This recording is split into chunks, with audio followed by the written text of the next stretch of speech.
Episode 51 to 60। माफ कीजिए, ये मेरे निजी काम के लिए है। जैसा आप सोच रही हैं वैसा कुछ नहीं है, महावीर जांगड़ा ने कहा, तेजी से आधा खाली एनर्जी ड्रिंक रेड बुल का कैन उठाकर पी लिया और फिर उसे पास की डस्टबिन में फेंक दिया। अगर अतिरसिला फ्रेप्पुचिनो ने ये देख लिया होता तो उसका एक गंभीर और प्रभावशाली व्यक्तित्व पूरी तरह गिर जाता। दोनों लड़कियां महावीर की गंभीरता देखकर थोड़ी निराश हुईं, लेकिन वे हिम्मत नहीं हारीं। हालांकि काशी विश्वविद्यालय के मुख्य द्वार पर अक्सर लग्जरी कारें दिखती थीं, पर इस तरह की कार उन्होंने पहले कभी नहीं देखी थी। उन्हें स्कूल गेट पर खड़ी कार को लेकर बातें करते हुए कुछ लोग मिले। सुनने में आया कि ये कार पूरी दुनिया में बहुत कम है। ये एक टॉप क्लास स्पोर्ट्स कार थी जिसकी कीमत करोड़ों में थी। जो इतना महंगा वाहन रख सकता है वो भला आम कैसे हो सकता है? अगर वो उसके साथ कोई भी रिश्ता बना लें, भले ही नामात्र का ही क्यों न हो, तो जिंदगी भर के लिए काफी होगा। और अगर उन्हें कोई ठोस लाभ न भी मिले तो भी सिर्फ उस कार में बैठकर एक तस्वीर खिंचवाना ही उनकी सोशल स्टेटस को आसमान पर पहुंचा देगा। बाद में बताने के लिए उनके पास बहुत कुछ होगा। हैंडसम, दोस्ती कर लो ना। यहाँ किसका इंतजार कर रहे हो? अगर हमारा नहीं तो हम दोनों आज रात खाली हैं, आइसक्रीम भी खा सकते हैं। तुम्हारी नंबर प्लेट देखकर लग रहा है तुम दक्षिण नगर से आए हो, है ना? ऐसी कार में बैठने के लिए भले ही थोड़ा नुकसान ही क्यों न हो, वो तैयार थीं। आजकल की छात्राएं भी। महावीर ने सिर हिलाया। माफ करना, मैं अपनी गर्लफ्रेंड का इंतजार कर रहा हूँ। अगर उसने तुम्हें देख लिया तो बहुत गुस्सा करेगी। ये सुनकर कि महावीर की पहले से गर्लफ्रेंड है, दोनों लड़कियां तुरंत निराश हो गईं। जब पहले से ही गर्लफ्रेंड है तो फिर कोई मतलब ही नहीं। वे सोचने लगी कि उनके कॉलेज की कौन सी लड़की इतनी भाग्यशाली है जिसने ऐसा बॉयफ्रेंड पा लिया है। एक मिनट रुकिए, महावीर ने अचानक उन्हें रोका। यूं इंतजार करना बेकार था। अगर अतिरसिला फ्रेप्पुचिनो सच में मुसीबत में थी तो क्या वो बस यूं ही बैठा रहता? क्या हुआ हैंडसम, मन बदल गया क्या? दोनों लड़कियों के चेहरे पर तुरंत उम्मीद की झलक आ गई। क्या तुम दोनों यहीं की छात्राएं हो? हाँ, दोनों ने सिर हिलाया। तो फिर तुम लोग इस जगह को अच्छी तरह जानती हो, है ना? यहाँ 3 साल से रह रहे हैं, बेशक जानते हैं, एक ज्यादा बातूनी लड़की बोली। हैंडसम, कहीं कुछ रोमांचक करने का इरादा तो नहीं है? दिन में नहीं, लेकिन रात को मैं कुछ अच्छी जगहें जानती हूँ। नहीं, मैं बस ये पूछना चाहता हूँ कि क्या तुम्हें पैसों की जरूरत है? क्या? सवाल सुनकर लड़कियां चौंक गईं। आजकल किसे पैसों की जरूरत नहीं होती, अमीर भी और चाहते हैं। मुझे अपना पेमेंट कोड दो। तुम कर क्या रहे हो? उन्होंने हैरानी से एक दूसरे को देखा, फिर भी उन्होंने अपने फोन से QR कोड दिखा दिए। कोई नुकसान तो नहीं? टिंग, आपने अपने भारत पे खाते में 1 लाख रुपए प्राप्त किए हैं। टिंग, आपने अपने भारत पे खाते में 1 लाख रुपए प्राप्त किए हैं।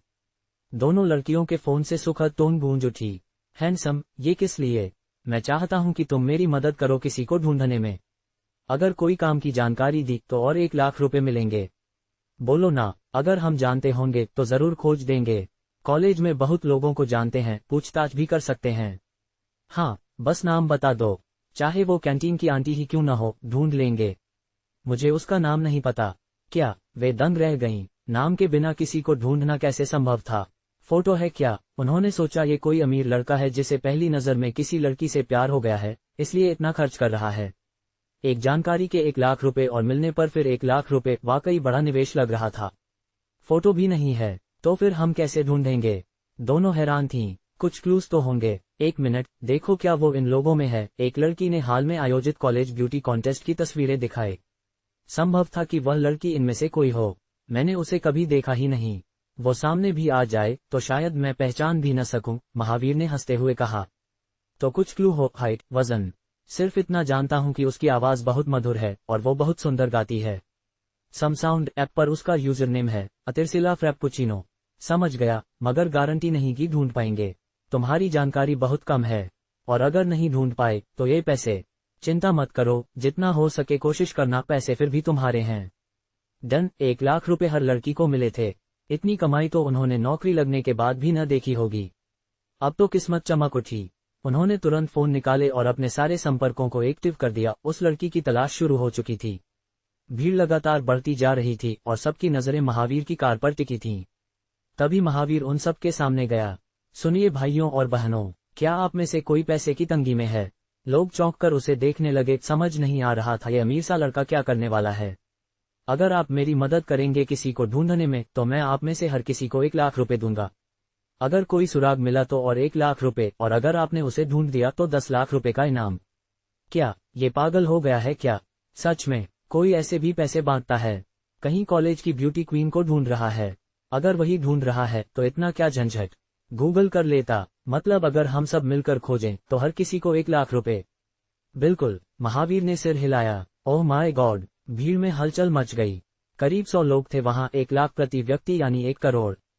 सिर्फ एक लड़की को ढूंढने के लिए अविश्वसनीय। अगर तुम अपने दोस्तों को भी बुलाओ तो उन्हें भी मैं यही दूंगा। मैं ढूंढती हूँ। एक लड़की अपने बॉयफ्रेंड का हाथ छुड़ाकर आगे आए। मुझे अपना पेमेंट कोड दो। टिंग, आपके भारत पे खाते में 1 लाख रुपए प्राप्त हुए हैं। पूरे समूह में आवाज गूंज उठी। ये सच में दे रहा है 1 लाख? भीड़ में हंगामा मच गया। मैं मदद करूंगा, मैं कॉलेज क्लब से हूँ, बहुत लोगों को जानता हूँ, जरूर ढूंढ निकालूंगा। मैं स्टूडेंट काउंसिल से हूँ, हर विभाग में कोई न कोई जान पहचान है। मैं यहाँ पढ़ाने वाला प्रोफेसर हूँ, क्या मैं भी मदद कर सकता हूँ? लाइन लगाओ, सब एक साथ बोलोगे तो ट्रांसफर कैसे होगा? महावीर चिल्लाया। कुछ ही देर में काशी विश्वविद्यालय के मुख्य द्वार पर लंबी कतार लग गई। सबने पहले पैसे लिए, फिर कॉल करना शुरू किया। किसी को ढूंढने की होड़ शुरू हो गई। कुछ ने अपने दोस्तों को भी तुरंत खबर दे दी।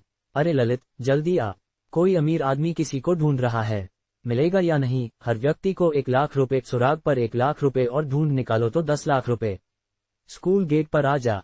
कांचीपुरम विश्वविद्यालय के कन्या छात्रावास में एक लड़की व्याकुलता से अपना फोन देख रही थी, जैसे उसमें उसकी पूरी जिंदगी सिमटी हो। वह लड़की काफी लंबी थी, लगभग 170 सेमी, और उसके घने लहराते लंबे बाल थे, पतली पतली टांगें और सुंदर आंखें। लेकिन उन आंखों की गहराई में एक ऐसी उदासी थी जिसे शब्दों में बयां नहीं किया जा सकता। उसकी मेज साफ सुथरी थी, एक दर्पण, मेकअप बॉक्स, किताबें, कंप्यूटर, सब कुछ व्यवस्थित था। मेज के किनारे एक काली गिटार टिकी थी, जो कभी उसकी सबसे अच्छी साथी हुआ करती थी। चिर्र, छात्रावास का दरवाजा अचानक खुला और एक और लड़की हड़बड़ाते हुए अंदर आई। यशोदा, तुमने तो कहा था आज ऑनलाइन दोस्त से मिलने जा रही हो, अभी तक कमरे में ही हो। मैंने तो देखा था सुबह से मेकअप शुरू कर दिया था, क्या हुआ? उस लड़के ने आने से मना कर दिया। मैंने तो पहले ही कहा था ऑनलाइन डेटिंग भरोसेमंद नहीं होती। नहीं, मेरा फोन अचानक बंद हो गया और अभी तक हमने मिलने की जगह भी तय नहीं की थी। जल्दी से अपना फोन दे दो। यशोदा नाम की लड़की जैसे किसी मसीहा को पा गई हो। यशोदा, आज मैं तुम्हारी मदद नहीं कर पाऊंगी, लेकिन अगर तुमने इस मौके को खो दिया तो जिंदगी भर फिर ऐसा मौका नहीं मिलेगा पैसे कमाने का। पैसे कमाना मेरी बहन से ज्यादा जरूरी हो गया है क्या? तुम्हें नहीं पता, हमारे कॉलेज गेट पर एक अमीरजादा आया है और वो जरूर किसी अमीर घराने का बेटा है। लगता है उसे हमारे कॉलेज की किसी लड़की से प्यार हो गया है और वो उसे ढूंढ रहा है। पूरा कॉलेज उसकी मदद कर रहा है, यहाँ तक कि कुछ प्रोफेसर भी। कौन इतना ताकतवर हो सकता है? हमारे कॉलेज में तो हजारों छात्र छात्राएं हैं। थोड़ा बड़ा चढ़ाकर कहा होगा, लेकिन 1000 तो पक्के हैं। तुम विश्वास नहीं करोगी, सिर्फ मदद करने पर 1 लाख रुपए का इनाम मिल रहा है। कोई सुराग देने पर 1 लाख और अगर सही व्यक्ति मिल गया तो 10 लाख रुपए अतिरिक्त। अगर हमें वो लड़की पता हो तो 12 लाख रुपए पक्के। इससे तो किसी छोटे शहर में फ्लैट खरीदा जा सकता है। कोई इतना अजीब कैसे हो सकता है ना? लगता है इसने अब तक करोड़ों उड़ा दिए हैं। अगर हमारे फ्रेंड सर्कल में सब लोग स्क्रीनशॉट शेयर नहीं कर रहे होते तो मैं भी विश्वास नहीं करती। ओह, मेरे पास एक पुराना फोन है, जल्दी ले लो, ये मौका मत गंवाना। तुम्हारे पास एक्स्ट्रा फोन था और तुमने बताया नहीं, जल्दी दो मुझे। अरे, तुम्हारा मेरा क्या फर्क? कियारा ने ड्रॉअर से एक पुराना फोन निकाला। थोड़ा पुराना मॉडल है, लेकिन काम चल जाएगा। कियारा, मैं तुम्हें जान से ज्यादा प्यार करती हूँ। यशोदा ने कियारा को गले लगा लिया और गाल पर एक चुंबन दे मारा। जल्दी निकलो, यही तो मौका है अमीर बनने का। इस पैसे से हम विंटर ब्रेक में आइसलैंड जाकर ऑरोरा देख सकते हैं। तुम्हारा सपना है ना? पता है, धक्का मत दो। यशोदा ने तुरंत अपना सिम निकालकर पुराने फोन में डाल दिया। गनीमत थी कि उसमें थोड़ी बैटरी बची थी, जो जरूरत भर के लिए काफी थी।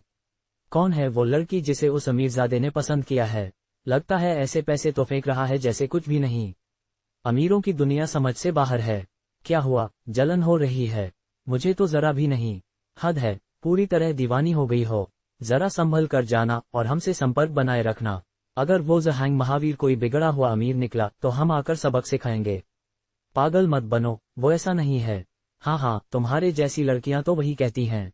तुम दोनों की बातचीत इतनी ज्यादा होती है कि लगता है जैसे कोई अश्लील उपन्यास चल रहा है 100,000 शब्दों का।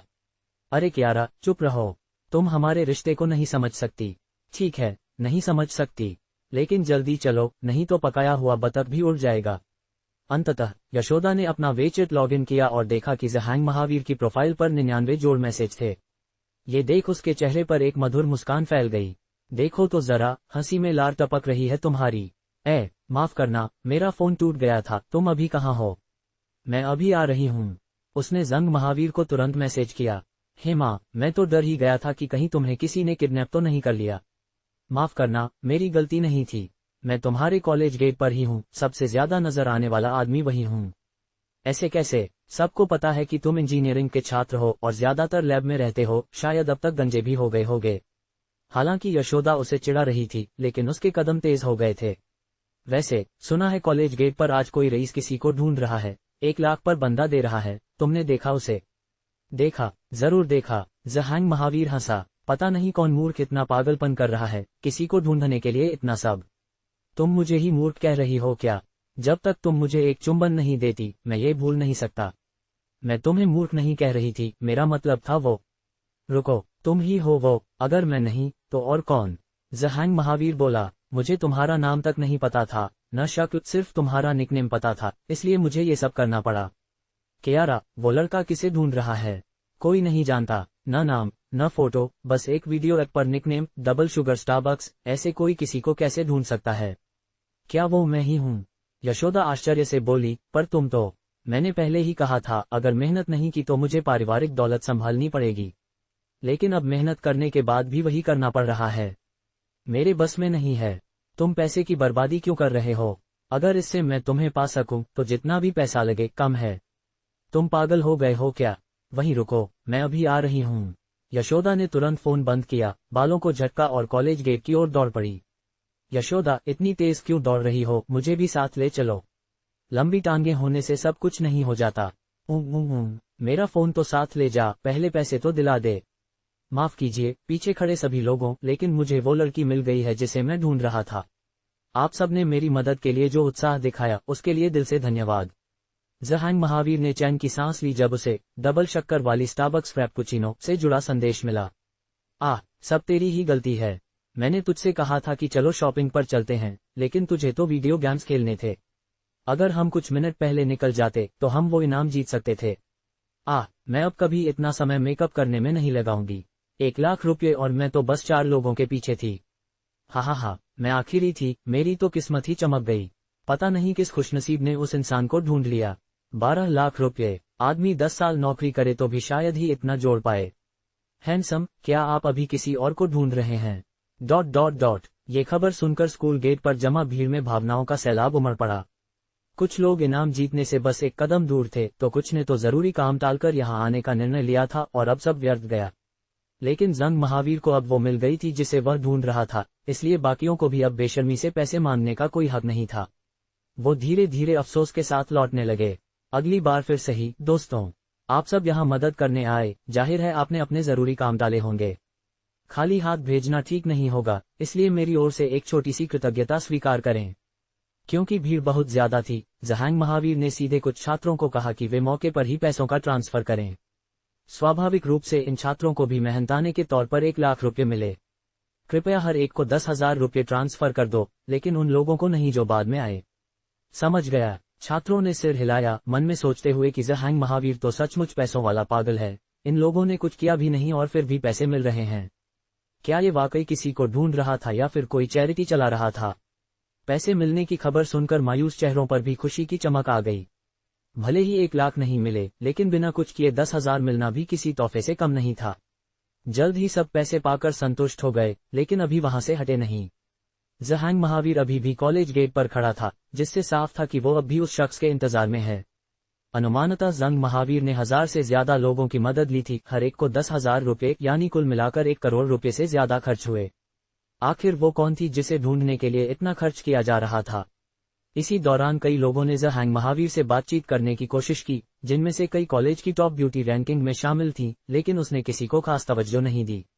इससे लोगों की जिज्ञासा और भी बढ़ गई। यशोदा, रुक जा, मत भाग। सिसी ने अभी बताया कि वो अमीर लड़का जिसे कोई ढूंढ रहा था, उसे मिल गया है।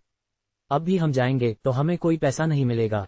लेकिन लड़की के कदम धीमे नहीं पड़े, वो उसी रफ्तार से दौड़ती रही। वो है, या शायद वो। जहांग महावीर की नजरें पास खड़ी भीड़ में घूमती रहीं। कई लोग तो बस पैसे के लालच में आ पहुंचे थे और पैसे न मिलने की खबर सुनते ही उनके चेहरे लटक गए थे। उनके हाव भाव से ही जहांग महावीर समझ गया कि उनमें वो लड़की नहीं है। तभी एक लड़की पर उसकी नजर ठहर गई। उसके चेहरे पर हल्का मेकअप था, सांसें तेज चल रही थीं, बाल बिखरे हुए थे और उसकी निगाहें भीड़ को जल्दी जल्दी स्कैन करती हुई आखिरकार जहांग महावीर पर आकर थम गईं। जैसे ही उनकी नजरें मिली, जहांग महावीर को ऐसा लगा जैसे कोई कट दौड़ गया हो। वो वही है। जहांग महावीर ने अपना मास्क हटा दिया, पहली बार इतने लोगों के सामने अपना चेहरा दिखाते हुए। हे भगवान, ये तो न सिर्फ अमीर है बल्कि बहुत हैंडसम भी है। हाय, मेरी किस्मत कब जागेगी। कौन है वो लड़की जिसे ये ढूंढ रहा था। अब से मैंने तय किया है, यही मेरा पति है। कोई मेरे पति को छीनने की कोशिश करे तो मैं जान दे दूंगी। रुको, देखो तो सही, वो किसी की तरफ जा रहा है। वो तो लावण्या यादव नहीं है क्या? तुम उसे जानती हो? जानती हूँ, लेकिन वो मुझे नहीं जानती। मैं इस साल की टॉप 10 सिंगर्स प्रतियोगिता में गई थी और वो ही विजेता थी। सच में, वो भी सुंदर है, लेकिन हमारी कॉलेज की टॉप ब्यूटी से थोड़ी कम नहीं है क्या? अबे, क्या तू उससे सुंदर है? उसे 7/10 कहना भी काफी कम है। लावण्या यादव की मौजूदगी ने तुरंत सबका ध्यान खींचा। क्या वाकई इस अमीर लड़के ने उसे ढूंढा था? उसी समय लावण्या की रूममेट भी वहां आ पहुंची। उसकी निगाह जहांग महावीर पर थोड़ी देर के लिए रुकी। भले ही फ्रेंड सर्कल में शेयर की गई तस्वीरों में चेहरा नहीं था, लेकिन कपड़ों से पहचानना मुश्किल नहीं था कि यही वो अमीर लड़का था। ये इतनी बड़ी संयोग की बात है क्या? गीता युक्ता कभी सोच भी नहीं सकती थी कि लावण्या यादव का वो ऑनलाइन दोस्त जिसे वो आज मिलने जा रही थी, वही लड़का निकलेगा। क्या उसने लावण्या से मिलने के लिए इतना सब कुछ किया? अभी तक वह किसी और लड़की की किस्मत पर जल रही थी और वह लड़की उसकी अपनी रूममेट निकली। असल में जहांग महावीर काफी मस्तमौला किस्म का इंसान था, चाहे अजनबी हो या परिचित, वह हर किसी से हंसते बोलते घुल मिल सकता था। लेकिन जिस लड़की से उसे लगाव होता, उसके सामने आते ही उसकी हालत खरगोश जैसी हो जाती, घबराया हुआ और चुप। जहांग महावीर ने 1000 बार उसकी कल्पना की थी कि वो कैसी होगी, लेकिन जब सामने देखा तो कुछ पल के लिए वो उसकी खूबसूरती में खो गया। लावण्या यादव किसी इंटरनेट सेलिब्रिटी जैसी नहीं थी, उसकी सुंदरता प्राकृतिक थी। सिर्फ जंग महावीर ही नहीं, बल्कि लावण्या की हालत भी कुछ वैसी ही थी। धीरे धीरे उसकी गालों पर गुलाबी रंग उतर आया और उनका पहला आमना सामना किसी कॉमिक बुक के दृश्य जैसा प्रतीत हुआ। क्या आप लोगों को नहीं लग रहा, हवा में प्यार की खुशबू घुल गई है? मुझे तो पैसे की भी महक आ रही है। शायद तुम यकीन ना करो, लेकिन मैं सच में इस कपल को शिप करना चाहती हूँ। मैं सिंगल रह सकती हूँ, लेकिन ये जोड़ी साथ रहनी ही चाहिए। जो अब भी यहीं रुका है, मैं अभी नगर निगम को यही शादी रजिस्टर करवाने बुला लाती हूँ। ... क्या आप ही हैं? डबल शक्कर फ्रैप्पुचिनो। जहांग महावीर के हाथ जैसे बेकार हो गए हों, कुछ समझ नहीं आ रहा था कि कहाँ रखें। क्या लगता है? लावण्या हंसी। मैंने बस ये नहीं सोचा था कि हमारी मुलाकात इस तरह होगी। और मैं कर भी क्या सकता था? जहांग महावीर ने मुस्कुराते हुए कहा, मैं तुमसे संपर्क नहीं कर पा रहा था, ना तुम्हारा नाम जानता था, ना चेहरा, ना कॉलेज या क्लास। तो मुझे यही सबसे आसान तरीका अपनाना पड़ा। लावण्या ने अपना हाथ आगे बढ़ाया, तो चलिए फिर से पहचान करते हैं। मेरा नाम लावण्या यादव है, कांचीपुरम विश्वविद्यालय के संगीत विभाग की अंतिम वर्ष की छात्रा। मुझे आपसे मिलकर खुशी हुई। मेरा नाम जहांग महावीर है, दक्षिण भारत विज्ञान एवं प्रौद्योगिकी विश्वविद्यालय में पॉलीमर मटेरियल्स का अंतिम वर्ष का छात्र हूँ। क्या हम ज्यादा नजर नहीं आ रहे? उनके चारों ओर भीड़ छंटने की बजाय और भी बढ़ती जा रही थी। इस रफ्तार से तो लुलिया हो, अब लक्ष्मी यादव जल्दी ही कॉलेज की सेलिब्रिटी बन जाएगी। हाँ, मैं असल में थोड़ा शर्मीला हूँ। इतने सारे लोग देख रहे हैं, थोड़ा अजीब लग रहा है। जांग मिंगलोंग, अब महावीर सिंह ने कहा। तुम और शर्मीले? लक्ष्मी ने महावीर की तरफ देखा। मुझे तो वो इंसान याद है जिसे बकवास करने से 10 सांड भी नहीं रोक सकते थे। अच्छा सुनो, तुम्हें मिलवाऊं। ये मेरी रूममेट है, चंचल, पूरा नाम गौरी योगांधर। लक्ष्मी ने बगल में खड़ी लड़की को पास खींच लिया। नमस्ते। क्योंकि वो लक्ष्मी की दोस्त थी, महावीर ने स्वाभाविक रूप से उसे अनदेखा नहीं किया। क्या तुम हमारे साथ कुछ खाने चलना चाहोगी? क्या सच में ठीक रहेगा? गौरी ने दूर खड़ी स्पोर्ट्स कार की ओर देखा, जिसमें बस 2 लोगों के बैठने की जगह थी। ऊपर से ये उनकी पहली मुलाकात थी और वो ज्यादा घुलने में झिझक रही थी। मुझे थोड़ा काम भी है, शायद अगली बार। असल में गौरी बहुत ज्यादा जाना चाहती थी। उसे नहीं पता था महावीर कितना अमीर है, लेकिन इतना तय था कि उसके साथ डिनर करना उसकी जिंदगी का सबसे लग्जरी अनुभव होता। और वो स्पोर्ट्स कार में बैठने का अनुभव भी लेना चाहती थी। लेकिन आज सही समय नहीं था, एक साधारण वजह से। वो सिर्फ लक्ष्मी की रूममेट ही नहीं, उसकी अच्छी दोस्त भी थी। उसे सच में चिंता थी कि कहीं महावीर कोई छिछोरा न निकले। ध्यान रखना, अगर आज रात हॉस्टल नहीं लौटी तो मैं पुलिस को कॉल कर दूंगी। गौरी ने धीरे से लक्ष्मी के कान में कहा। समझ गई, मैं वादा करती हूँ, रात 10 बजे से पहले आ जाऊंगी। लक्ष्मी ने वचन दिया। ऐसे ही अच्छा है, महावीर ऐसी स्थिति में दखल नहीं चाहता था। उसका पिछला निमंत्रण सिर्फ शिष्टाचार था, अगली बार पूरे तुम्हारे हॉस्टल को मैं पार्टी दूंगा। ठीक है, अब तुम मुकर मत जाना। अगर मुकरा तो लक्ष्मी मेरा सिर ही तोड़ देगी। महावीर ने मजाक किया। मैं कब इतनी हिंसक हुई? लक्ष्मी झुंझला कर बोली। पिछली बार गेम के दौरान कौन बोल रहा था कि मेरा भेजा फोड़ देगी? वो इसलिए था क्योंकि तुम बहुत बेकार खेल रहे थे। समझ नहीं आ रहा था कि तुम दया का गोली चलाओ तकनीक इस्तेमाल कर रहे थे या ऐसा चीट कोड जिसमें दुश्मन पास खड़ा है फिर भी मरता नहीं। क्योंकि तुम गड़बड़ कर रही थी। दोनों फिर से नोक झोंक करने लगे मानो सालों से दोस्त हों, जबकि ये उनकी पहली असली मुलाकात थी। अब बस करो, चलो गाड़ी में बैठो। महावीर ने आगे बढ़कर गाड़ी की ओर इशारा किया। अच्छा हुआ कि लक्ष्मी ने आज स्कर्ट नहीं पहनी थी, वरना कार की नीची ऊंचाई से झिझक हो सकती थी। वो महावीर को लेकर काफी जिज्ञासु थी। वो तो उसे पहले से जानती थी, लेकिन कभी सोचा भी नहीं था कि वो इतना अमीर होगा। क्या सच में जैसा उसने कहा था कि उसे अचानक परिवार से सारी दौलत मिल गई? लेकिन ऐसे तो सिर्फ उपन्यासों में होता है। सब तैयार, पुराना ड्राइवर अब निकलने वाला है। महावीर ने एक पे निकाला। अनार दही तुम्हारा पसंदीदा। धन्यवाद। लक्ष्मी ने बिना संकोच लिया। महावीर ने सही में उसकी पसंद याद रखी थी। रूम तेज गर्जना के साथ कोनिग्सेक CCVR गाड़ी हवा से बात करने लगी। गया नगर पूर्व का गुसु शहर एक समृद्ध प्रांतीय राजधानी था, लेकिन ऐसी गाड़ी वहां भी बहुत दुर्लभ थी।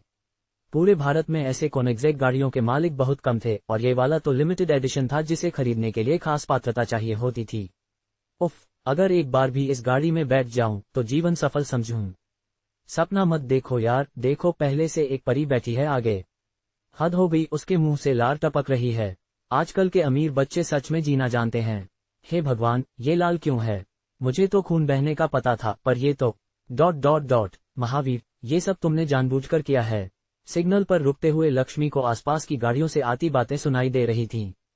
हा, लेकिन तुम्हारे पास कोई सबूत नहीं है। महावीर ने शरारती हंसी हंसी। असल में उसने ज्यादा कुछ सोचा नहीं था। उसे पता था लक्ष्मी को अनार और दही पसंद है, ये सेहत के लिए भी अच्छे हैं। उसने कसम खाई थी कि उसमें कोई गलत इरादा नहीं था। अब बताओ, खाना कहाँ खाना है? महावीर बोला, मैं तो तुम्हारा इंतजार करते करते भूखा मर रहा हूँ। मुझसे मत पूछो, मुझे निर्णय लेने की बीमारी है। मुझे भी। जब से वो उस कॉलोनी में शिफ्ट हुआ था, हर दिन की व्यवस्था होंगी अब। हरिप्रिया नाम की सहायिका ने की थी। महावीर को खुद से कुछ सोचना नहीं पड़ता था। लेकिन जब वो अकेले बाहर निकला, वो भी लक्ष्मी के साथ, तो तुरंत तय करना मुश्किल लगने लगा। तो फिर वंदना मॉल चलते हैं। महावीर ने कार्ड निकाला। ये वंदना मॉल के मालिक प्राचार्य वांग, अब प्राचार्य वागेश्वर ने उसे दिया था।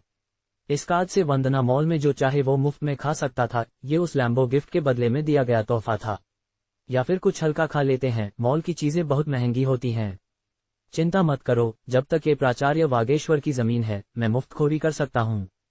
महावीर को महसूस हुआ कि शायद लक्ष्मी का पारिवारिक बैकग्राउंड बहुत समृद्ध नहीं है। तुम प्राचार्य वागेश्वर को जानते हो? क्या अजीब बात है। महावीर हंसा। तुम विश्वास नहीं करोगी, लेकिन जो ट्रेंडिंग पर खुद के सिर पर पैसे बरसा रहा था वो मैं ही था। जिसने दर्जनों स्पोर्ट्स कारें एक साथ खरीदी थी, वो तुम थे। लक्ष्मी चौंक गई। बिल्कुल वही विनम्र महावीर। बस अब तो तय है, आज तुम्हारे साथ घूमकर मैं ट्रेंडिंग पर पहुंच जाऊंगी। डरने की क्या बात है? महावीर हंसा। मैं तो पूरा देशी सूत्र पूर्व वेबो भी खरीद लूं, फिर ट्रेंडिंग में क्या आएगा वही मैं तय करूं। तुम्हारे लिए तो शब्द ही नहीं है। ... अब कौन परेशान कर रहा है? जैसे ही महावीर ने गाड़ी पार्क की, फोन बज उठा। धत, फिर से वागेश्वर जी का कॉल। चेहरे पर खींच दिखी, फिर भी उसने कॉल उठाया। कहिए प्राचार्य जी, आप तो अपनी इंटरनेट वाली प्रेमिका के साथ डिनर और रोमांस करो, हमेशा मुझे ही क्यों तंग करते हो? सुनो बे, आज तुम गया नगर में किसी नेट मित्र से मिलने गए? हाँ, मैंने तुम्हें पहले ही बताया था, क्या झूठ बोलूंगा। हरामी, जल्दी से देश सूत्र खोल, तू ट्रेंडिंग में आ गया है। क्या? महावीर हक्का बक्का रह गया। सच में? मैंने तो बस एक लड़की से मिला था, इतना छोटा सा काम ट्रेंडिंग में। छोटा? वागेश्वर जी उधर से चिल्लाए। तू कोनिग्सेक चला रहा था, देश भर में खबर बन जाती है। तू तो सीधे सीधे गया यूनिवर्सिटी पहुंचा लड़कियों से मिलने। अब तो तेरी तस्वीरें और वीडियो अपलोड हो चुकी हैं, अब तू फेमस हो चुका है। धत, महावीर ने तुरंत देश सूत्र खोला। पहले ही पोस्ट में उसका वीडियो था। वीडियो में वो फोन से पैसे ट्रांसफर कर रहा था। चेहरा ढका था, लेकिन बाकी तस्वीरों से उसकी पहचान उजागर हो चुकी थी। चौंकाने वाली खबर, गया विश्वविद्यालय में प्रेमिका ढूंढ रहा अरबपति, एक जगह पर ही 1 लाख रुपए ट्रांसफर, अब तक 10 करोड़ रुपए से ज्यादा खर्च। हा, वागेश्वर जी ने मजाक उड़ाया। अब से नेटिजन मुझे नहीं तुझे जलाएंगे। यही है। महावीर बस एक पल के लिए चौंका, फिर सामान्य हो गया। अब जब उसे विरासत मिल चुकी थी, उसकी पहचान का उजागर होना तो तय ही था, बस थोड़ा जल्दी हो गया। जब सब सामने आ ही गया है तो अब मैं क्यों छिपूं? महावीर ने वागेश्वर से कहा, आज से मैं, महावीर सिंह, दुनिया का सबसे चमकदार आदमी बनूंगा। ठीक है, अगर ऐसा है तो मैं तुम्हारी मदद कर देता हूँ। वांगेश हंसते हुए बोला और फोन काट दिया। मदद कर देगा, इसका क्या मतलब है? जहन मल्होत्रा कुछ उलझन में पड़ गया। क्या हुआ, क्या परेशानी है? लुया यादव ने उत्सुकता से पूछा। कुछ नहीं, प्रिंसिपल वर्मा का फोन था, उन्होंने कहा कि मैं फेमस हो गया हूँ। जहन मुस्करा कर बोला, और तुम भी अब मशहूर हो गई हो। जहन मल्होत्रा, ये सब तुम्हारी ही गलती है। लुया ने जहन की कमर की कोमल चमड़ी को चुटकी में ले लिया। अरे कोई बात नहीं, मैंने पहले ही कहा था, अगर मैं सच में फेमस हो गया तो मैं भारतबुक खरीद लूंगा, और जो मैं नहीं चाहता उसे कोई नहीं देख पाएगा। सिर्फ भारतबुक ही नहीं है देश में, टैबलाइट, संदेश न्यूज और नवभारत अपडेट का क्या? अगर तुम भारतबुक खरीद भी लो तो बाकियों का क्या होगा? जहन मुस्करा कर बोला, तो मैं सब खरीद लूंगा, एक भी नहीं छोड़ूंगा। तुम खुद को सम्राट समझते हो क्या अब? लुया जोर से हंस पड़ी। वो जानती थी कि ऐसे दिग्गज प्लेटफॉर्म्स को खरीदना संभव नहीं था जिनकी कीमत अरबों में थी। अब लुया को भरोसा हो गया था कि जहन ने सच में विरासत में संपत्ति पाई है, लेकिन वो ये कल्पना नहीं कर सकती थी कि जहन के माता पिता की महज एक छोटी सी परीक्षा की लागत 100 अरब अमेरिकी डॉलर थी। तुम सही ही सोच रही हो। जहन हंस पड़ा। वैसे तुमने जो टैबलाइट कहा था वो मेरा ही है, मैं यूनिकॉर्न टेक्नोलॉजी का अध्यक्ष हूँ। लुया की आंखें हैरानी से फटी की फटी रह गईं। चलो चलो खाना खाते हैं। जहन ने लुया के कंधे पर हाथ रखा। मेरे साथ रहोगी तो तुम्हें हैरान होने के बहुत मौके मिलेंगे। अगर ये भी नहीं संभाल पाए तो दोस्ती भी मुश्किल है। कौन तुम्हारे साथ है? लुया को जहन की बातों का इशारा समझ आ गया था। हे, जहन मूर्खतापूर्ण हंसी हंस पड़ा। वो लुया के साथ रहते हुए काफी सुकून महसूस कर रहा था। ... शुक्रवार की रात इंदिरा प्लाजा में भारी भीड़ थी। आम लोगों को खाना खाने में 2-3 घंटे लग सकते थे, लेकिन वांगेश के वीआईपी कार्ड की बदौलत जहन न सिर्फ लाइन से बच गया बल्कि बिना बिल चुकाए निकल भी सकता था। हा, मैंने कहा था लाइन है, फिर भी तुम वीआईपी कार्ड लेके घुसे, अब समझे शर्मिंदगी किसे कहते हैं। हायदीलाल के विशेष टेबल पर लुया हंसते हंसते लोटपोट हो गई। जैसा कि सब जानते हैं, हायदीलाल एक जादुई जगह है जहां जन्मदिन मनाने पर कर्मचारियों का पूरा दल केक और प्रॉप्स लेकर आ जाता है, जिससे न जाने कितने ग्राहक शर्मिंदा हो चुके हैं। वो लोग सिर्फ आराम से खाना चाहते थे, लेकिन केपीआई के चक्कर में स्टाफ चाहे आपको अच्छा लगे या नहीं, आपके सिर पर ताज रख देंगे और दर्जनों लोग आकर हैप्पी बर्थडे गाने लगेंगे। वीआईपी के रूप में जहन को राजसी स्वागत मिला। किसी भी शहर में मुश्किल से 10 लोग ऐसे वीआईपी कार्ड पा सकते हैं, और ऐसे ही एक बड़े शहर गुड़गांव में ये संख्या अधिकतम 20-30 ही हो सकती थी। ये कार्ड प्रतिष्ठा और पहचान का प्रतीक था। जैसे ही वे हायदीलाल में घुसे, मैनेजर खुद स्वागत के लिए आया, केप और क्राउन भी लाया गया, और स्टाफ के समूह के साथ जहन को उसकी सीट तक ले जाया गया, और पूरे रेस्तरां में 3 बार माइक पर घोषणा की गई, जब तक मैं शर्मिंदा नहीं होता, शर्म उनकी है। जहन अपनी सीट से उठ खड़ा हुआ। पुराने नियम, आज रात का सारा खर्च मैं, जहन बाबू, उठाऊंगा, सब दिल खोलकर खाओ और पियो। आखिरकार ये वांगेश का पैसा था और खर्च न करने पर यह बर्बादी होती, खासतौर पर जब वांगेश को एक रात की बिक्री की भनक तक न लगती। इस ऐलान ने न केवल माहौल से अजीबता हटाई, बल्कि पूरे रेस्तरां को जश्न में बदल दिया। जहन बाबू की जय हो। हा, शुक्रिया जहन बाबू। वेटर, और डिशेज लाओ। हा, सब मंगाओ, बिल मैं भरूंगा। जहन पास की टेबलों के लोगों से ऐसे घुल मिलकर बात कर रहा था जैसे सब उसके पुराने दोस्त हों। देखा, तरीका आता है मुझे। जहन हंस पड़ा। वाकई में वो अजीब क्षण पलक झपकते ही मिट गया। तुम बहुत स्मार्ट हो, लुया ने आंखें घुमाकर कहा। भोजन के बाद जहन पेट पर हाथ फेरते हुए लुया के साथ बाहर निकला, और मैनेजर मुस्कुराते हुए उन्हें विदा कर रहा था। अब भी रूममेट से मिलने में 1 घंटे से ज्यादा है, क्यों न थोड़ी देर घूम लेते हैं।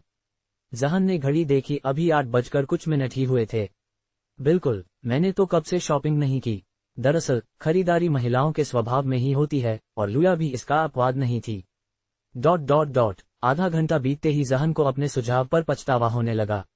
महिलाएं जब खरीदारी करती हैं तो उनका जोश सुपर सयान से भी ज्यादा होता है, न थकती हैं, न रुकती हैं, और हर ड्रेस पर राय मांगती हैं। जहन, जल्दी करो, तुम्हारे बस का है या नहीं? अगर नहीं संभलता तो कह दो, महिला, तुम आग से खेल रही हो। जहन एकदम से जोश में आ गया और तेजी से लुया के साथ लुई वितों की दुकान में घुस गया। मैं तो ऐसे स्टोर में जाने की सोच भी नहीं सकती थी, लेकिन आज जब तुम साथ हो तो थोड़ी हिम्मत आ गई है। हा, अगर पसंद आया तो पूरा स्टोर खरीद दूंगा तुम्हारे लिए। इतनी भी जरूरत नहीं है, बस देखना चाहती हूँ कि कुछ 100 रुपए की ड्रेस और इनकी ड्रेस में क्या फर्क है। लुया असल में ब्रांडेड चीजों की दीवानी नहीं थी, उसे बस जिज्ञासा थी। सर, क्या आप अपनी गर्लफ्रेंड के लिए कपड़े देख रहे हैं? जहन के अनब्रांडेड कपड़ों के बावजूद सेल्स गर्ल उनके खास मटेरियल और स्टाइल से पहचान गई थी। हम बस देख रहे हैं, लुया ने जल्दी से कहा। और हम उस तरह का कपल नहीं हैं। आपकी नजरें बहुत तेज हैं। लेकिन जहन तो बेशर्म था और सेल्स गर्ल ने उसे समझते हुए मुस्कान दे दी। ये कोट 30,000 से ऊपर का है। लुया ने एक विंटर कोट उठाया और उसकी कीमत देखकर थोड़ी चौंक गई। पहन के देखो, ट्रायल तो फ्री है। जहन बोला। सच में? कहते हुए लुया ट्रायल रूम में घुस गई। ये क्या हो रहा है? अचानक इतनी भीड़ क्यों? जहन को अचानक बाहर शोर सुनाई दिया। कुछ ही देर में एक महिला इन्फ्लुएंसर कैमरामैन और टीम के साथ स्टोर में दाखिल हुई। उसके पीछे सैकड़ों फैंस भी आ गए। जहन ने उस महिला इन्फ्लुएंसर को देखा। वह मीना थी, एक मशहूर सोशल मीडिया स्टार जिसे उसका रूममेट भी देखता था।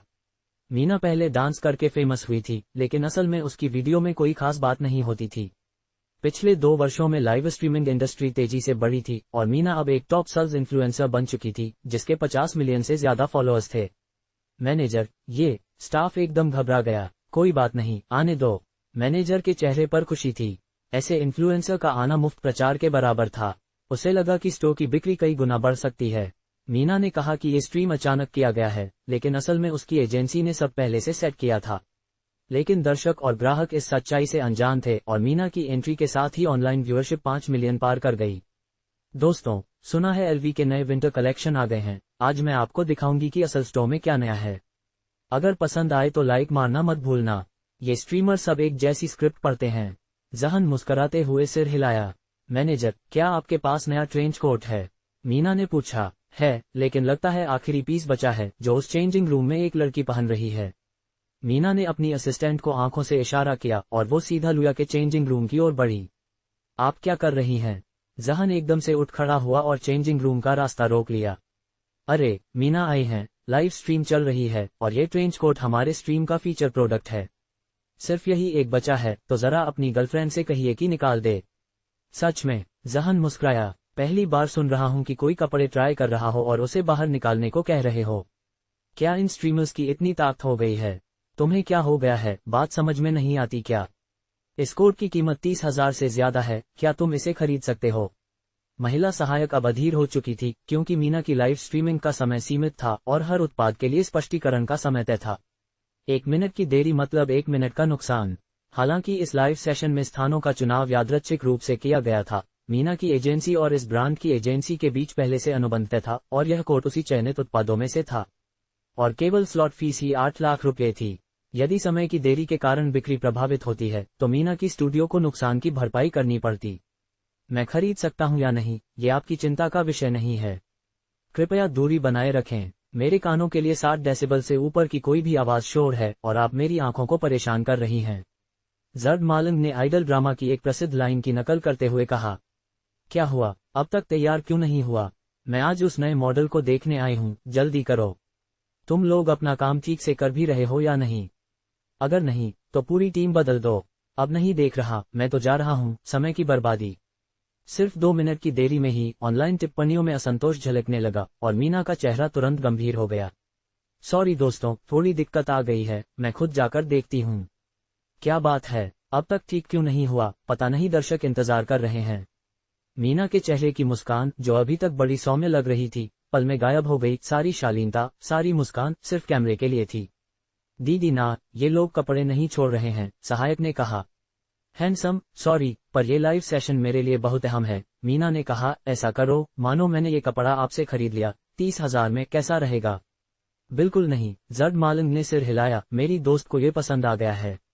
स्टोर मैनेजर, क्या उन्होंने पेमेंट कर दिया है? मीना ने पूछा। अभी नहीं। हम्फ, मीना ने ठंडी हंसी हंसी। उन्होंने पेमेंट नहीं किया है तो ये कपड़ा अभी उनका नहीं हुआ। अब मैंने इसे खरीद लिया, तुम पेमेंट कर दो। ठीक है दीदी ना, रुको जरा। जर्ड मालिंग का स्वर अब ठंडा हो गया। खरीदारी पहले आओ पहले पाओ की होती है ना? लगता है हमने ये कपड़ा पहले ट्राई किया है। अगर आप इसे खरीदना भी चाहें तो पहले हमें मना करने दीजिए, फिर आपकी बारी आए। जर्ड मालिंग, मैंने पहन लिया है, कैसा लग रहा है? इसी बीच लावण्या यायावर ट्रायल रूम से बाहर निकली। लावण्या की काया पहले ही शानदार थी और यह कोट उसकी पतली कमर को ऐसे उभार रहा था मानो उसके लिए ही बनाया गया हो। खूबसूरत, बहुत ही खूबसूरत। जर्द मालन थोड़ी देर के लिए अभिभूत हो गया। क्या हुआ, इतने सारे लोग क्यों हैं? लावण्या को अभी तक समझ नहीं आया था कि बाहर अचानक इतनी भीड़ कैसे लग गई। कुछ नहीं, बस एक मामूली स्ट्रीमर है, ध्यान मत दो, जर्द मालन ने मुस्कुराते हुए कहा।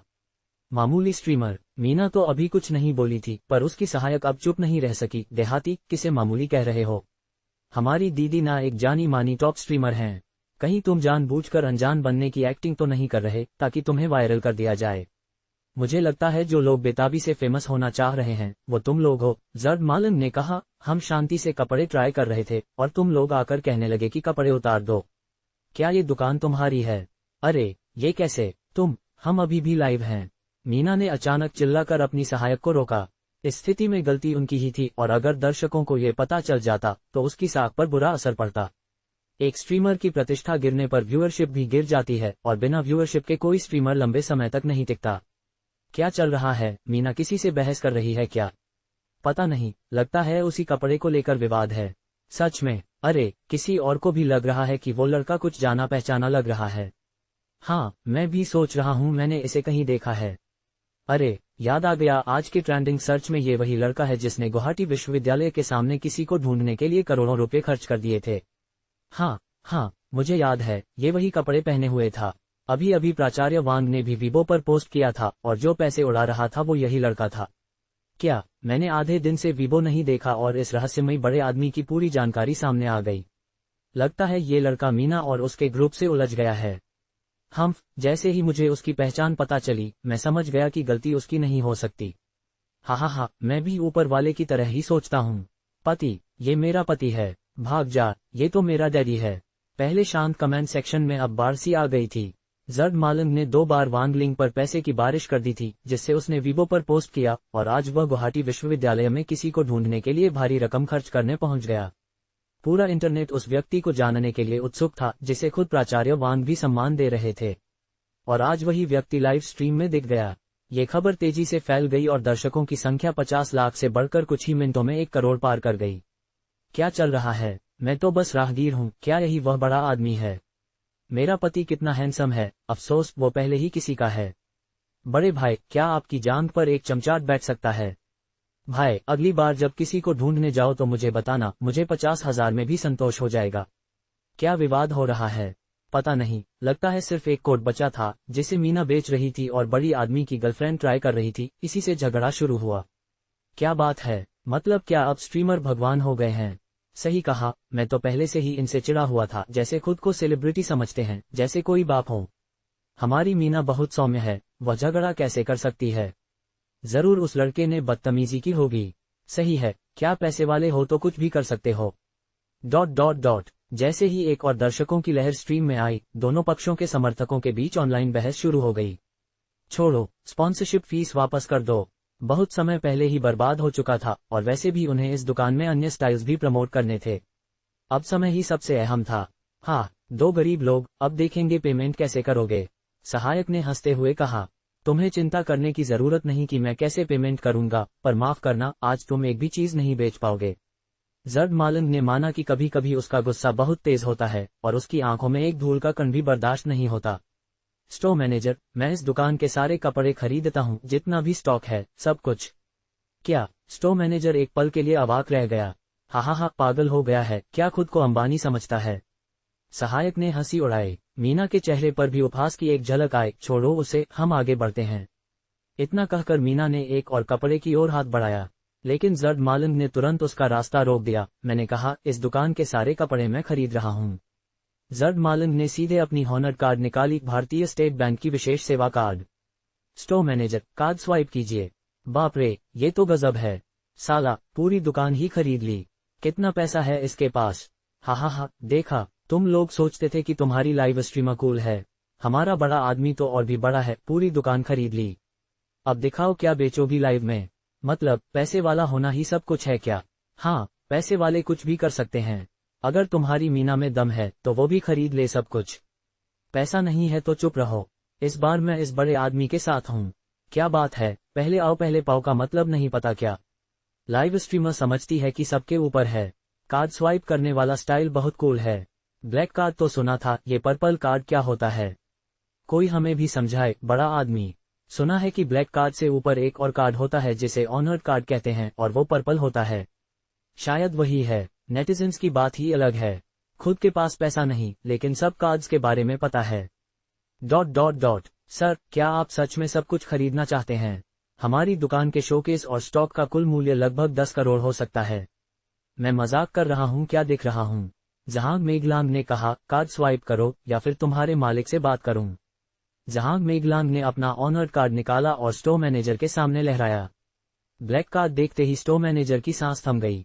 भले ही उसने ऑनर्ड कार्ड को पहले न देखा हो, लेकिन वांडा ब्लैक कार्ड के बारे में वो जानता था। जब से एलवी की दुकान वांडा प्लाजा में खुली थी, उसने ऐसा कार्ड किसी के पास नहीं देखा था। उसे समझ आ गया कि यह युवक असाधारण बैकग्राउंड वाला है।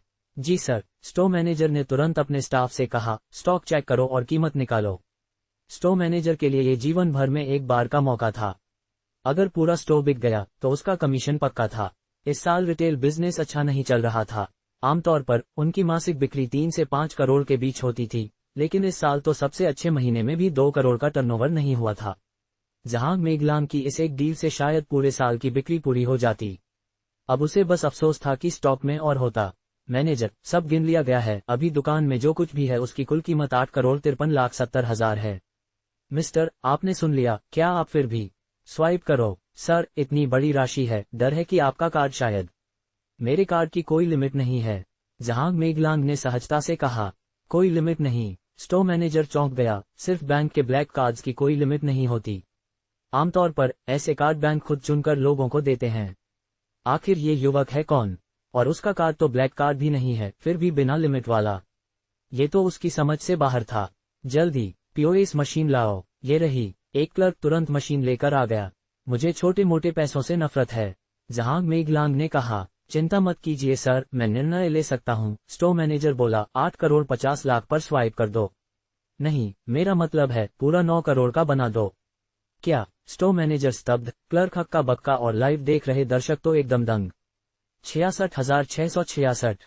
अब मान गया, सच्चा बॉस यही है। ये है वो लीजेंडरी छोटा पैसा नहीं चाहिए वाला मूड। माँ, 4 लाख से ज्यादा ऐसे ही छोड़ दिए। मुझे दे दो, मुझे बस बॉस से डांट खानी है और कुछ नहीं चाहिए। आज सच्चे धन कुबेर के दर्शन हुए हैं। अब समझ में आया क्यों प्रिंसिपल और किन फैंग जैसे लोग भी पागल हो गए थे। अगर मैं होता तो मेरा भी दिमाग उड़ जाता। गरीबी ने मेरी कल्पना को सीमित कर दिया है। मैं इन अमीरों की दुनिया को नहीं समझता। ... सर, आपने 9 करोड़ खर्च किए हैं, यह आपकी रसीद है। स्टोर मैनेजर ने आदरपूर्वक कार्ड और इनवॉइस जहांग मेघलांग को सौंपते हुए कहा, ये हमारा एलवी मेंबरशिप कार्ड है। अब से आप हमारे सभी स्टोर्स में सबसे बड़ी छूट पा सकते हैं। जरूरत नहीं, मुझे छूट पसंद नहीं। जहांग मेघलांग ने कार्ड वापस पकड़ा दिया। मैं आपको एक पता दूंगा, सब सामान वहीं पहुंचा देना, कोई देख लेगा। हद है, आपको छूट नहीं चाहिए, लेकिन हमें तो चाहिए। लाइव में महिलाओं की चेटिंग फट पड़ी। ऐसे वीआईपी कार्ड से मिलने वाली छूटें जबरदस्त होती हैं, और ये सिर्फ उन्हीं को मिलती हैं जिन्होंने 1 करोड़ से ज्यादा खर्च किए हों। अगर ये कार्ड किसी को मिल जाता तो वो पूरे साल डींगे हाँक सकता था। अब तक मीना और उसकी असिस्टेंट सन थीं। वो सोच भी नहीं सकती थी कि ये आम सा दिखने वाला युवक इतना खतरनाक फाइनेंशियल पावर रखता है, और वो भी बिना पलक झपकाए 9 करोड़ उड़ा सकता है। लगता है उन्होंने किसी ऐसे इंसान को नाराज कर दिया है जिससे टक्कर लेना आत्मघाती हो सकता है। मीना सिर्फ एक लाइव स्ट्रीमर थी, और भले ही वो ऊपर से ग्लैमरस दिखती हो, पर हकीकत में वो पूंजी के दम पर चलने वाली छोटी मछली थी। रियल बिजनेस टाइकून के सामने वो कुछ भी नहीं थी। ये लोग किसी भी सेलिब्रिटी को एंडोर्समेंट के लिए खरीद सकते हैं, उन्हें किसी लाइव स्ट्रीमर की परवाह नहीं होती। चाहे उसकी सेलिंग पावर कितनी भी हो। मीना की सालाना इनकम कुछ करोड़ों में सिमटी हुई थी। जहांग मेघलांग के लिए 4 लाख छोटा मोटा बदलाव था। वो किस आधार पर उससे टक्कर ले सकती थी? सिस्ना, चलिए किसी और दुकान में चलते हैं, असिस्टेंट ने कहा। अब एलवी स्टोर में बचा हुआ सारा माल जहांग मेघलांग का था, और वहां रहना सिर्फ बेइज्जती थी। ठीक है, चलो। मीना का चेहरा बहुत मुरझा गया था, खासकर तब जब उसने लाइव स्ट्रीम की टिप्पणियां देखी, जो लगभग पूरी तरह से जहांग मेघलांग के पक्ष में थीं। हा, मेरा हबी बहुत ताकतवर है। कोई मेरे हबी का वीबो आईडी जानता है? मैं अभी फॉलो करूंगी। ब्रेकिंग न्यूज, प्रिंसिपल वांग ने अपने वीबो पर इस बड़े आदमी को टैग कर दिया है। क्या सिर्फ 12 फॉलोअर्स? ये बंदा इतना लोकी है। अभी जाके फॉलो करती हूँ, ओरिजिनल में शामिल हो जाऊंगी। स्ट्रीमर, अब ड्रामा मत कर, लाइव बंद कर दो। लगता है तुमने मेरे हबी को नाराज कर दिया है। अब चाहे तुम कहीं से भी लाइव करो, एक भी आइटम नहीं बिकेगा। अच्छा हुआ, जब किसी को दबाने की कोशिश करते हो तो कभी कभी फौलाद से टकरा जाते हो। फौलाद, ये तो कील भरे तक जैसा है। ... जहांग मेघलांग को नहीं पता था कि वांग लिंग का "मैं तुम्हारी मदद करूंगा" क्या मायने रखता है, लेकिन अब उसका वीबो एक्सपोज हो चुका था। कुछ ही मिनटों में उसके फॉलोअर्स 12 से बढ़कर 20 लाख हो गए और अभी भी तेजी से बढ़ रहे थे। हर बार रिफ्रेश करने पर हजारों जुड़ रहे थे। सिस्ना, चलिए फूड ब्रॉडकास्ट करते हैं। शांघाई डेसर्ट्स पहले से बुक है हमारे लिए। ठीक है। मीना ने अपना मूड संभाला और दुकान में दाखिल हुई। शांघाई डेसर्ट्स, ये वो मिठाई की दुकान थी जो हाल ही में युवाओं के बीच ट्रेंडिंग बन गई थी। मीना को वहां प्रचार करना था, एक डील जो 20 लाख रुपए की थी। तुम्हारा मैनेजर कहाँ है? सिस्ना आ गई हैं, तुरंत तैयारी करो। असिस्टेंट अकड़ती हुई दुकान में घुसी। माफ कीजिए मिस मीना, हमारी सारी सामग्री खत्म हो चुकी है, आज आपका ब्रॉडकास्ट संभव नहीं होगा, मैनेजर ने माफी भरे स्वर में कहा। खत्म? तो ये लोग क्या खा रहे हैं? मीना ने पूछा। कुछ मिनट पहले हमारे मालिक ने फोन कर बताया कि आज की सारी सामग्री किसी और ने रिजर्व कर ली है। क्या तुमने अपने मालिक को बताया था कि मैं आज यहाँ लाइव स्ट्रीम करने आ रही हूँ? बताया था, लेकिन उन्होंने कहा कि कोई कुछ भी कहे फर्क नहीं पड़ेगा। सामग्री रिजर्व करने वाला वांडा का यंग मास्टर वांग लिंग है क्या? मीना का चेहरा एकदम उतर गया। ये वो आदमी था जिससे पंगा नहीं लिया जा सकता। लेकिन इसका मतलब था कि 20 लाख की एक डील गई। वेटर, मुझे एक एक्सटेंडेड पैशन फ्रूट एनआर आइसक्रीम देना। सर, हमारी सामग्री रिजर्व है, आप। हम्फ, मीना झुंझला कर बोली। पैसा होने का क्या फायदा अगर मनचाही चीज भी नहीं मिलती। मेरा नाम झांग है, जहांग मेघलांग ने सपाट स्वर में कहा। क्या आप वही मिस्टर झांग हैं जिनका जिक्र यंग मास्टर वांग लिंग ने किया था? मैनेजर का रवैया पूरी तरह बदल गया। मास्टर वांग ने कहा कि आज की सारी सामग्री आपके लिए रिजर्व है।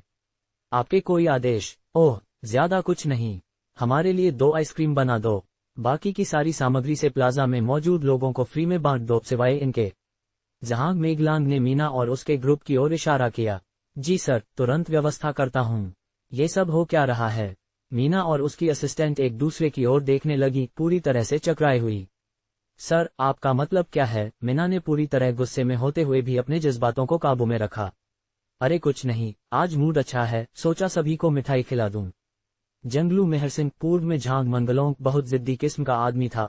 वो बस दुकान में कपड़े देख रहा था जब अचानक मीना और उसकी टीम का बेतुका व्यवधान हुआ। इसने उसका मूड खराब कर दिया।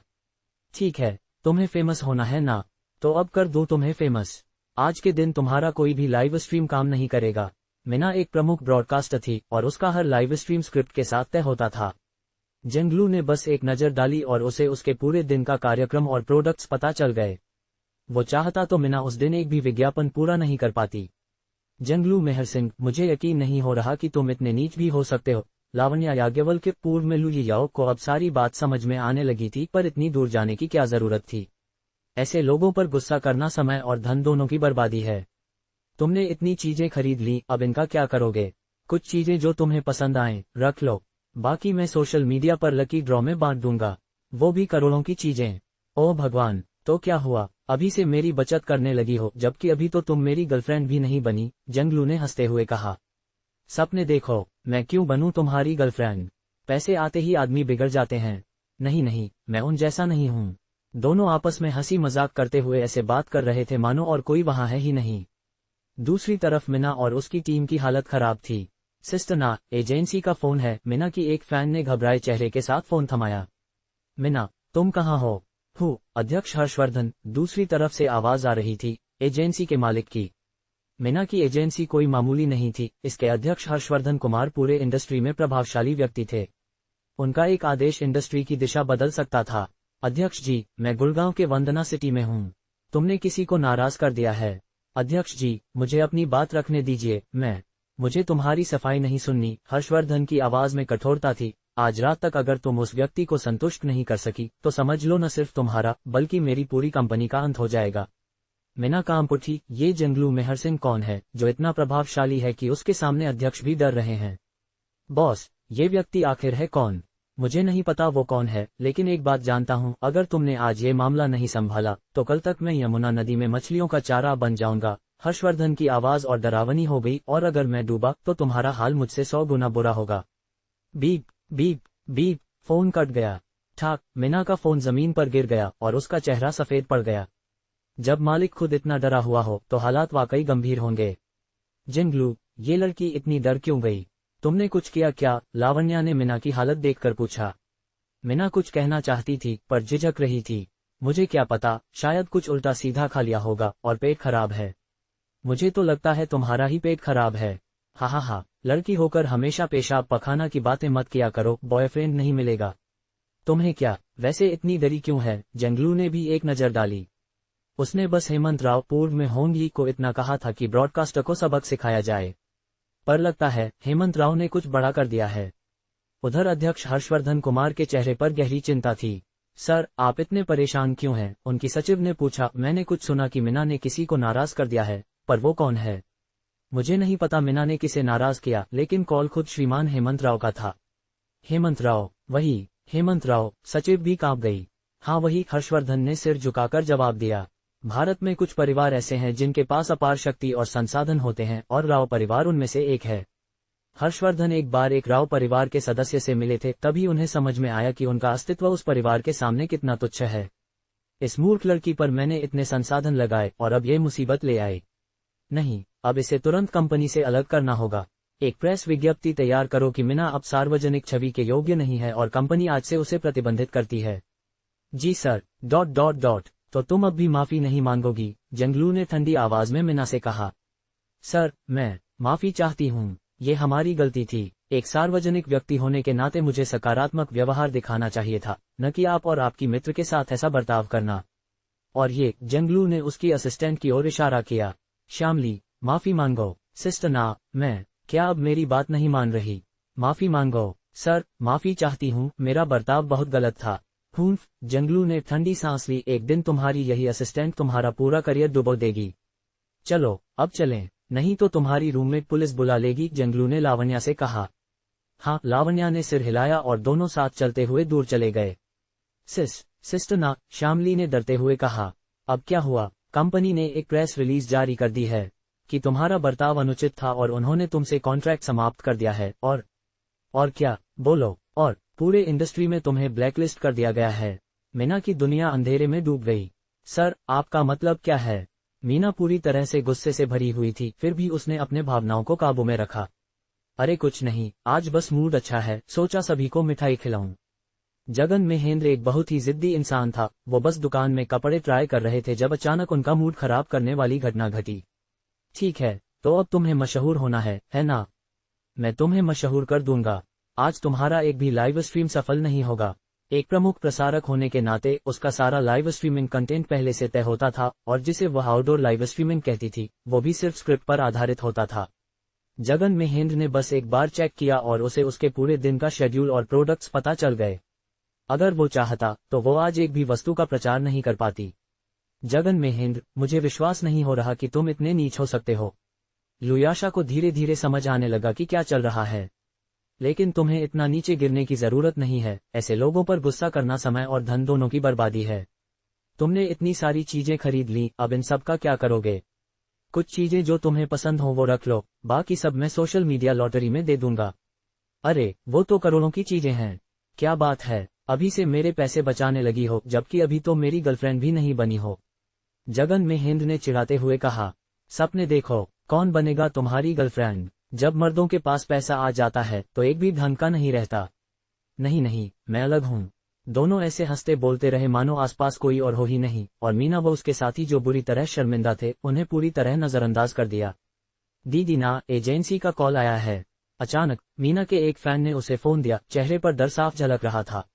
मीना, तुम कहाँ हो? अध्यक्ष हरिहरन। दूसरी ओर की आवाज वास्तव में उस टैलेंट एजेंसी के अध्यक्ष की थी।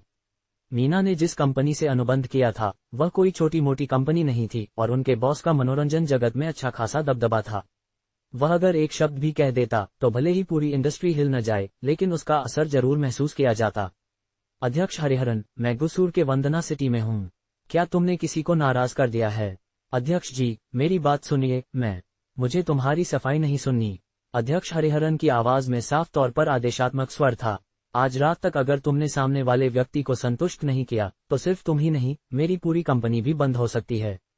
मीना कांप उठी। आखिर ये युवक है कौन जिसके सामने उनका बॉस भी इतने डरे हुए लग रहे हैं? सर, ये युवक है कौन आखिर?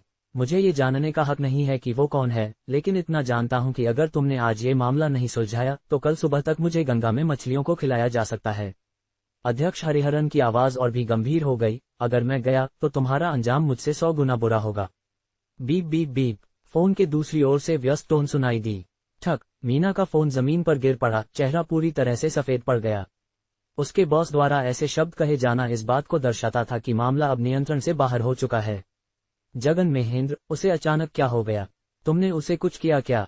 लुयाशा ने देखा कि मीना कांप रही थी, मानो कुछ कहना चाहती हो लेकिन डर से चुप थी। मुझे क्या पता, शायद कुछ उल्टा खा लिया होगा और टॉयलेट जाना है। शायद तुम्हें ही जाना है। हाँ, एक लड़की होकर हर बार टॉयलेट की बात करती हो। ऐसे तो तुम्हें कोई बॉयफ्रेंड नहीं मिलेगा। अपना काम देखो। उसे इतनी घबराहट किस बात की है? जगन महेंद्र ने भी मीना की ओर देखा।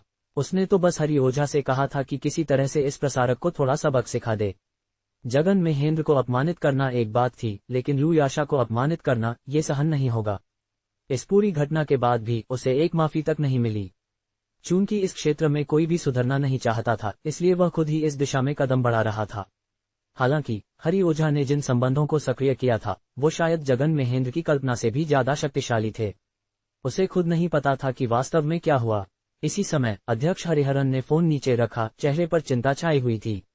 अध्यक्ष जी, क्या हुआ? आप इतनी नाराजगी में क्यों हैं? मीना ने किसे नाराज कर दिया है? क्या वह कोई बहुत प्रभावशाली व्यक्ति है? हरिहरन की सेक्रेटरी ने पूछा। हरिहरन की सेक्रेटरी, जो उनके साथ वर्षों से काम कर रही थी, ने पहली बार अपने बॉस को इतना परेशान देखा। पूरे भारतीय मनोरंजन उद्योग में शायद ही कोई ऐसा व्यक्ति हो जो उन्हें ऐसा महसूस करवा सके। मुझे नहीं पता मीना ने किसे नाराज किया है। हरिहरन ने अपनी आवाज को संयत करने की कोशिश की, लेकिन कॉल अभी अभी खुद श्री हरि ओझा का आया था। हरि ओझा, आप कह रहे हैं वो हरि ओझा? सेक्रेटरी भी कांप गई। हाँ, हरिहरन ने बहुत ही आदर के साथ नाम लिया। वह अच्छी तरह जानते थे कि ओझा परिवार के पास किस प्रकार के संसाधन और शक्ति है। आम लोगों की नज़र में भारत के सबसे अमीर लोग वही होते हैं जो खबरों में आते हैं, लेकिन कुछ गिने चुने लोग ही जानते हैं कि एक शक्तिशाली परिवार देश में बहुत ही शांत तरीके से अपनी सत्ता चलाता है। उन्हें एक बार ओझा परिवार के सदस्य से मिलने का सौभाग्य मिला था और उसी दिन उन्हें ये समझ आ गया था कि वह हरिहरन इस परिवार के सामने कितने तुच्छ हैं। उनका एक शब्द पूरे भारतीय मनोरंजन उद्योग को हिला सकता है। जिसने उन्हें फोन किया था वह ओझा परिवार का ही सदस्य था। इस मूर्ख औरत में इतना निवेश किया और अब जब सफलता मिली तो इतने बड़े संकट में डाल दिया। हरिहरन ने मेज पर हाथ मारा। नहीं, अब मुझे इससे दूरी बना लेनी होगी। एक प्रेस विज्ञप्ति तैयार करो कि मीना का व्यवहार अनुचित था और वह सार्वजनिक छवि के अनुरूप नहीं है। आज से यूनियाद मीडिया उसे प्रतिबंधित करता है। जी अध्यक्ष जी, अभी करता हूँ। तो तुम माफी भी नहीं मांगोगी? जगन महेंद्र ने ठंडे स्वर में मीना की ओर देखा। सर, मुझे खेद है, हमारा व्यवहार ही गलत था। एक सार्वजनिक हस्ती होने के नाते मुझे सकारात्मक ऊर्जा फैलानी चाहिए थी, न कि आप और आपकी मित्र के साथ ऐसा अनुचित व्यवहार। मीना ने अंततः झुककर माफी मांगी। और ये, जगन महेंद्र ने मीना की असिस्टेंट की ओर देखा, जो इस पूरे झगड़े की जड़ थी। इससे साफ पता चलता था कि ये लोग कैसे हैं। अगर किसी प्रसारक की सोच सही हो तो उसका सहायक भी वैसा ही व्यवहार करता है, न कि जैसा उसने किया। शिवानी, माफी मांगो। दीदी ना, क्या अब तुम मेरी बात भी नहीं मानोगी? मैंने कहा माफी मांगो। सर, माफ कीजिए, मेरी बातों का लहजा सही नहीं था। हम्फ, जगन महेंद्र ने ठंडी सांस ली। किसी दिन तुम्हारी यही सहायक तुम्हें पूरी तरह बर्बाद कर देगी। चलो, हमें लौटना चाहिए, नहीं तो तुम्हारी रूम में पुलिस बुला लेगी, जगन महेंद्र ने लुयाशा से कहा, और फिर से वह मस्ती भरा लड़का बन गया। हाँ, लुयाशा ने सिर हिलाया और दोनों कंधे से कंधा मिलाकर दूर चले गए। दीदी ना, मीना की असिस्टेंट ने हिचकिचाते हुए कहा। अब क्या हुआ? कंपनी ने अभी बयान जारी किया है कि आपने अनुचित व्यवहार किया और कंपनी ने आपसे अनुबंध समाप्त कर दिया है। और क्या? बोलो। और इंडस्ट्री में आपको सीधे ब्लैकलिस्ट कर दिया गया है। मीना की दुनिया पूरी तरह अंधकार में डूब गई। वापसी के रास्ते में जय मेहरनगढ़ सीधे काशी विश्वविद्यालय की ओर गाड़ी लेकर चला गया। सुरक्षाकर्मी ने जब इतनी महंगी स्पोर्ट्स कार देखी तो उसे रोकने की हिम्मत नहीं हुई और उसे तुरंत अंदर जाने दिया। जय ने जाकर लावण्या यादव को उसके छात्रावास की इमारत के ठीक सामने उतार दिया। लो, पहुंचा दिया तुम्हें। आज की यह पहली मुलाकात जो हंसी खुशी शुरू हुई थी, एक महिला प्रसारक के कारण बिगड़ गई, जिससे जय का मूड कुछ खराब हो गया था। मुझे छोड़ने के लिए धन्यवाद। लावण्या थोड़ी झिझकी हुई सी जय के सामने खड़ी थी। सच कहूं तो मेरा मन तो नहीं था छोड़ने का। जय फिर से मजाक करने लगा। काशी में मेरी कई कोठियां हैं, वहां कुछ प्यारे प्यारे जानवर भी हैं। अगर चाहो तो पूरी रात बिल्ली के बच्चों को सहला सकती हो, और शायद मेरा बेडरूम भी देख सकती हो। बस करो, बस करो। लावण्या को जय के बकबक वाले फ्लर्टिंग की आदत थी। उसने तुरंत टोका, इतना दिखावा मत करो, मैं तुम्हें जानती हूँ, तुम्हारा तो काम ही बातें बनाना है। हा, सही पहचाना, जय हंस पड़ा। तुम वापस कब जाओगे? लावण्या ने थोड़ा सकुचाते हुए पूछा। जब तक तुम्हें अपना न बना लूं, वापस नहीं जाऊंगा, जय ने बिना झिझक कहा। तुम्हारे पास तो इतना पैसा है, लड़कियां तो लाइन में खड़ी होंगी राजधानी तक। लावण्या ने नाक सिकोड़ते हुए कहा। वो अलग बात है, जय अचानक गंभीर हो गया। जब मैं कुछ नहीं था, तुमने मुझसे बातें की, गाने गाए और मुझे सबसे बुरे समय में सहारा दिया। तुम्हारी बराबरी कोई नहीं कर सकता। लावण्या का चेहरा तुरंत गुलाबी हो गया। ठीक है, अब बस करो। मुझे ऊपर जाना है, नहीं तो साक्षी परेशान हो जाएगी। ठीक है, मैं अब चलता हूँ, जय ने थोड़े भारी मन से कहा। जय। जैसे ही जय पलटा जाने को, लावण्या ने अचानक पुकारा। वह दोनों हाथ पीठ के पीछे बांधे कुछ संकोच से खड़ी थी। काशी में जल्द ही एक अंतर्राष्ट्रीय कला प्रदर्शनी है। कल मेरा इम्तिहान है, पर परसों क्या तुम मेरे साथ चलोगे? जरूर। जय के चेहरे पर मुस्कान फैल गई। वह तो खुद यही सोच रहा था कि अगली मुलाकात के लिए कैसे कहे, एक दिन की बात है, वो तो इंतजार कर ही सकता है। तो फिर परसों मिलते हैं। परसों मिलते हैं। लावण्या को गलियारे में जाते देख जय ने चुपचाप मुट्ठी भींची और फिर गाड़ी स्टार्ट कर दी। पगले। बालकनी से लावण्या ने जाते हुए जय को देखा और खुद भी मुस्कुरा उठी। तभी अचानक उसके मोबाइल में कंपन हुआ। नंबर देखकर उसकी मुस्कान पल भर में गायब हो गई। योजक चिन्ह, योजक चिन्ह, योजक चिन्ह। भारत के लगभग हर बड़े शहर में जय मेहरनगढ़ की एक अचल संपत्ति थी और काशी इसमें कोई अपवाद नहीं था। उसने होमी अग्रवाल द्वारा दिए गए नंबर पर कॉल किया और बताए गए पते के अनुसार विश्वविद्यालय से कुछ दूरी पर स्थित एक कोठी क्षेत्र में पहुंचा। श्री जय, यह आपकी कोठी है काशी में। मैडम, होमी ने पहले ही आदेश दे रखा था कि सब तैयार रहे। आपको किसी भी चीज की जरूरत हो तो कभी भी बताए। 40 की उम्र का एक पुरुष उसे झुककर अभिवादन करता है। आपका बहुत धन्यवाद। जय ने चारों ओर नजर दौड़ाए। 3 मंजिल की कोठी लगभग 1500 वर्ग मीटर में फैली हुई थी।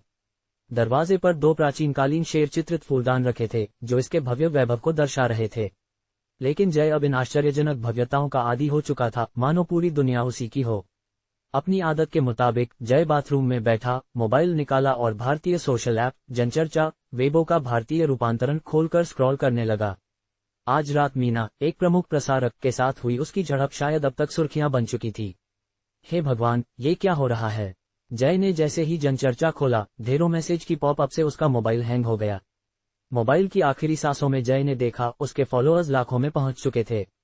मां की कसम, ये कुछ ही दिनों में क्या हो गया? पहले तो जय के सिर्फ 12 फॉलोअर्स थे, उनमें से आधे उसके दोस्त। अब 1 करोड़ से ज्यादा। उसने कभी अजनबियों के मैसेज ब्लॉक नहीं किए थे, तो सोचिए उसके मोबाइल पर यह डेटा बम कैसा फटा होगा। जल्दी से उसने लैंडलाइन उठाया और होमी को कॉल लगाया। होमी, ऐसा कोई सुपरफोन है जो करोड़ों मैसेज को भी झेल सके? जय ने हालत समझाई। श्री जय, आम फोन तो शायद न झेल पाए, पर आपके पास घर में जो सुपर कंप्यूटर है, उसके लिए ये डेटा तो कुछ भी नहीं। तो सभी अजनबियों के मैसेज ब्लॉक कर दो। मैं अभी नया फोन चालू करता हूँ। जय ने दराज से एक नया मोबाइल निकाला। कुछ ही मिनटों में होमी ने सब संभाल लिया। शाम 7 बजे से उसके फॉलोअर्स की संख्या तेजी से बढ़ने लगी थी और अब तक भी रुकने का नाम नहीं ले रही थी। शानदार दांव मारा रे विनीत नारायण। जय को जल्दी ही समझ आ गया कि यह सब हुआ कैसे। आज काशी विश्वविद्यालय में जब वह पहुंचा, किसी ने उसकी तस्वीर ली और जनचर्चा पर पोस्ट कर दी। विनीत ने ये फोटो चुराकर खुद के अकाउंट से पोस्ट कर दी और जय को टैग कर दिया। विनीत के फॉलोअर्स तो टॉप सेलिब्रिटीज से भी ज्यादा थे। कुछ ही मिनटों में जनचर्चा पर जय मेहरनगढ़ का नाम छा गया। अब सब जान गए थे, वही लड़का जिसने हेलीकॉप्टर से हाईवे पार किया था, दर्जनों स्पोर्ट्स कारें खरीदी और 2 बार विनीत की मानसिक स्थिति को उसकी दौलत से तोड़ दिया था, वह और कोई नहीं, जय मेहरनगढ़ ही था।